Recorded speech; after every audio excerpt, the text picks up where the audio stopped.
Hello, everyone, and welcome back to Navis Nobilite. And we are talking about the final Corsair Eldar Escort, the biggest one of them all, the Hellbore. At 65 points, a significant points reduction from 75, what it used to be.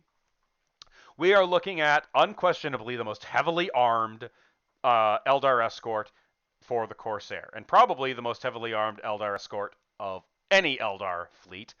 It has a standard heavy escort stat line, the exact same to the Aconite. At escort 1, 10, 20, 30 speed, turn special, hollow fields with a 4-up armor. And what is it equipped with? The answer is everything.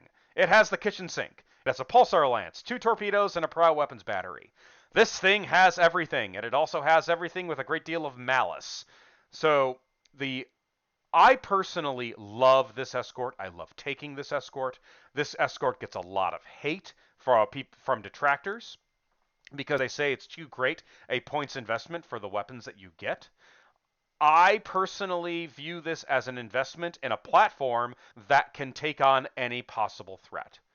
This 6 of these renders battleships irrelevant if you can get them to go in and fight. You do not need to lock on necessarily to cause incredible damage to a squadron of escorts, a squadron of cruisers, or a battleship.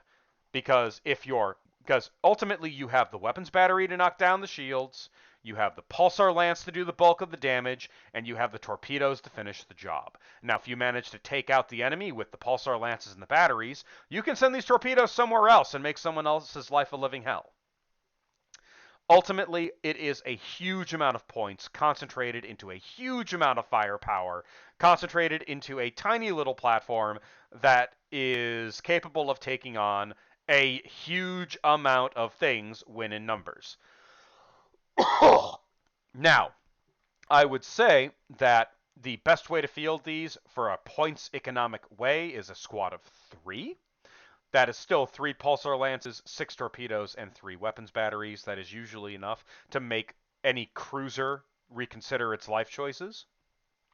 But if you really want to have the full amount of entertainment value, and you're playing against somebody who, and you have asteroids to protect them from line of sight, take a full squad of 6 and use ambush tactics to simply erase one ship every round if used properly. Now, like all Eldar vessels, especially Eldar escorts, these are finesse ships. If an enemy is smart and skilled, they will target these first because they're a huge amount of points and there's a lot of firepower concentrated in them. So bear that in mind.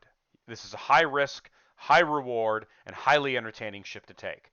And personally, I love them. I love taking them. They've never treated me badly. Now there have been games where I've made huge mistakes and they've simply been erased off the board, but that's the nature of the game. You make mistakes. Don't let one bad game ruin the opportunity for you to really enjoy a really entertaining vessel. So that's all for this. We're moving on to the light cruisers next. I'll see you all again in the next video.